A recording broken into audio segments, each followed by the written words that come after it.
Gajanan developers Pune यांच्याकडून आता पंढरपुरात इसबाबी कलश मंगल कार्यालय येथे साकारला जातो आहे भव्य गजानन टॉवर 10 मजली ट्विन बिल्डिंगचा प्रकल्प। गजानन टॉवर मध्ये उपलब्ध आहेत अत्याधुनिक सुविधांनी युक्त 1022 स्क्वेअर फुटाचे 2 BHK फ्लॅट्स, सुशोभित प्रवेश कक्ष, सामायिक क्षेत्रासाठी अत्याधुनिक सुरक्षा यंत्रणा, लिफ्ट आणि सामायिक क्षेत्रांसाठी वीज बॅकअपची सुविधा, स्वतंत्र अग्निशमन यंत्रणा, 2 मजली पुरेशी पार्किंग व्यवस्था, प्रत्येक कार पार्किंगच्या ठिकाणी स्वतंत्र ईव्ही चार्जिंगची सोय, सोलर वॉटर यंत्रणा, प्रत्येक सदनिकेसाठी इन्व्हर्टरची सोय। इसबाबी कलश मंगल कार्यालय शेजारी साकारल्या जात असणाऱ्या गजानन टॉवर मध्ये आजच आपला हक्काचा आणि आधुनिक सुविधांनी परिपूर्ण अलिशान फ्रीसाठी संपर्क क्रमांक 7677700025। ताज्या घडामोडी पाहण्यासाठी आमच्या YouTube चॅनलवरील PVR म्हणजेच पंढरी वार्ता या न्यूजला सबस्क्राइब करा आणि शेजारील बेल आयकॉनवर क्लिक करा।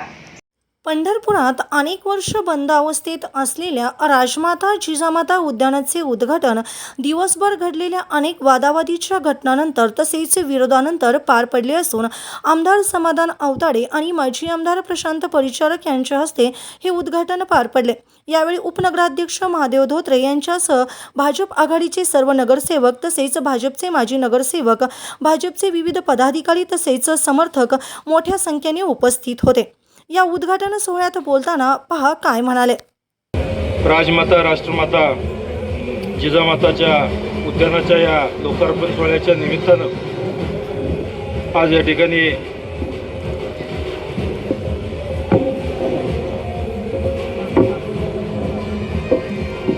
ठिकाणी उपस्थित तुमचे आमचे आणि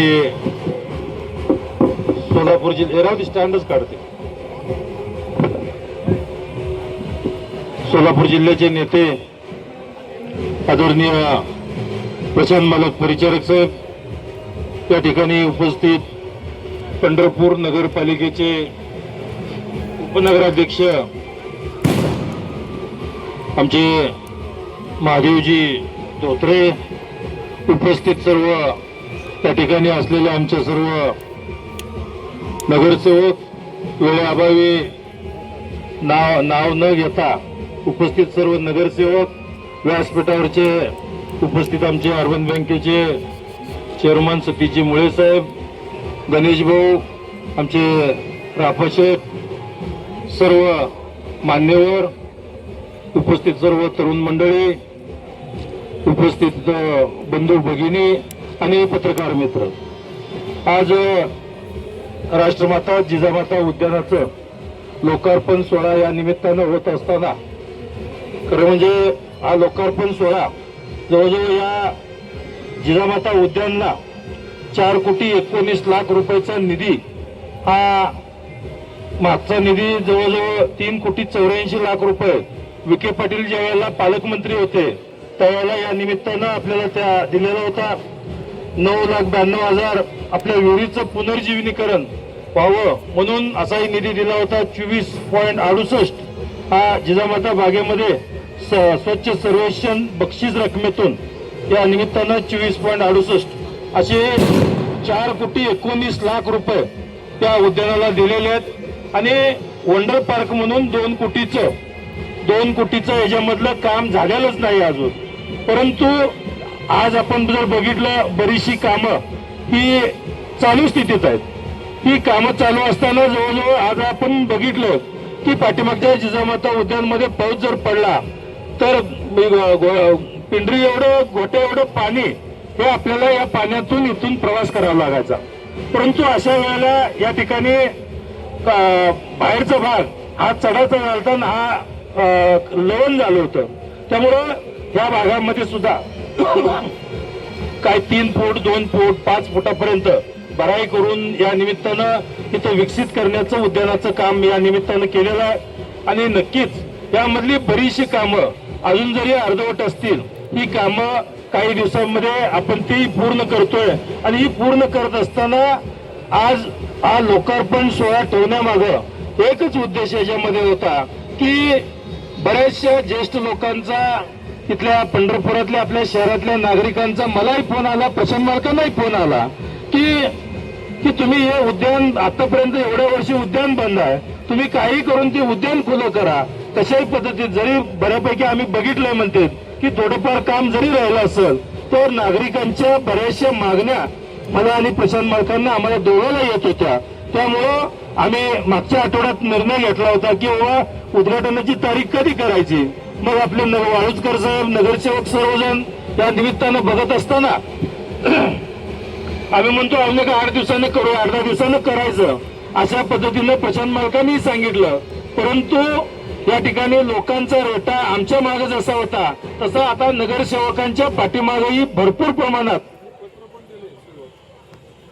ते दिलेलं आपण मला या परवा आपण जिजाऊ मातेच्या जयंतीच्या वेळेला सुद्धा तुम्ही आणि मी शिवनं सुद्धा आपण सांगितलं होतं की लवकरात लवकर उद्यानाचं काम हे आपण चालू झालं पाहिजे. आणि हे चालू होऊन बऱ्याचशा नगरसेवकांच्या मागे अशा पद्धतीने इथल्या लोकांचा रेटा होता की उद्यान काही करून चालू झालं पाहिजे. मग उद्यान जर आपण या निमित्तानं चालू झालं असेल, लोकार्पण सोहळा हा काय आम्ही श्रेयवाद, आम्ही पैसे, मी मालकांनी ज्या पद्धतीने सांगितलं त्या पद्धतीनं आपण या शहराच्या विकासासाठी आज या ठिकाणी लागेल तेवढा कोट्यावधी रुपयांचा निधी हा आपण दिलेला आहे. आणि मला वाटतं जिजामाता उद्यानला जवळजवळ 1 कोटी रुपये आपण निधी दिलेला आहे. अण्णाभाऊंच्या पुतळ्यासाठी सुद्धा ते सुशोभीकरण करणे आणि त्यासाठी सुद्धा मला वाटतं 15 लाख का 25 लाख किती दिले, 15. आणि अहिल्यादेवींच्या पुतळ्याला सुद्धा आपण 25 लाख रुपये या निमित्तानं या ठिकाणी आपण निधी दिलेला आहे. खरं म्हणजे बरीचशी कामं आहेत. पद्मावती उद्यानाला सुद्धा आपण 1 कोटी रुपये आपण दिलेला आहे.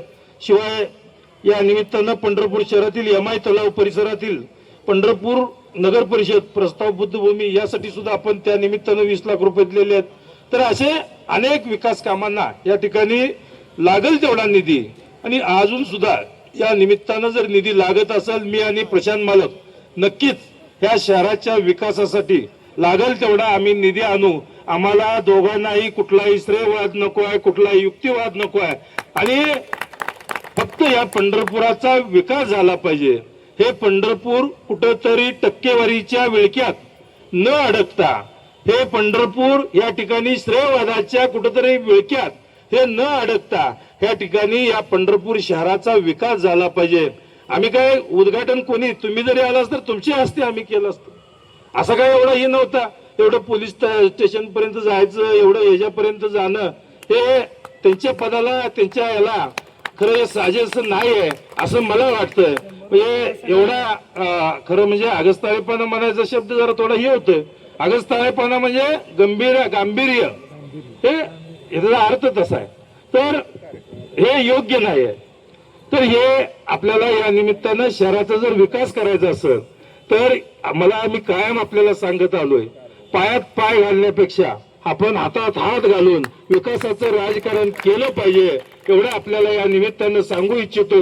कारण आता फिरून फिरून सगळीकडे झालंय, आता परत आमच्याकडे जाय तुम्ही आता, त्यामुळे संभाजी मालक आता आपल्याला जाय तिथे, ही फिरून सगळे झाले जाता. तर आता ही सांभाळायचे काम आमचं जर आम्ही नीट सांभाळतो तर सांभाळत असताना सुद्धा तुम्ही व्यवस्थित त्या ठिकाणी राहिलं पाहिजे. आणि राहून नक्कीच या पुढच्या कालावधीत सुद्धा आता बरीचशी कामं अशी आहेत. आता खरं तरी ओपन बोलायचं नव्हतं, परंतु बोलणं भाग पडायला लागलं. मला जरा खरी आपण बोललं पाहिजे. आपण म्हणतो तर जाऊ दे, पानावर पान टाकतोय, कुठेतरी ते आज सुधारतील, उद्या सुधारतील, पण पंढरपूरच्या या विकासाला अतिशय मोठी बाधा लागण्याचं काम या ठिकाणी होत आहे. हे खरं तर आज म्हणजे बघवत नाही. आणि नक्कीच आमचे सहकारी या ठिकाणी किरण आपले गाडगे आहेत आणि संभाजी ब्रिगेडची आमची मंडळी सुद्धा त्या निमित्तानं आम्हाला निवेदन दिलं. आणि त्यांचं चुकीचं नाही, त्यांचं अगदी रास्त आहे. कारण बरीचशी कामं या निमित्तानं झालेली आहेत.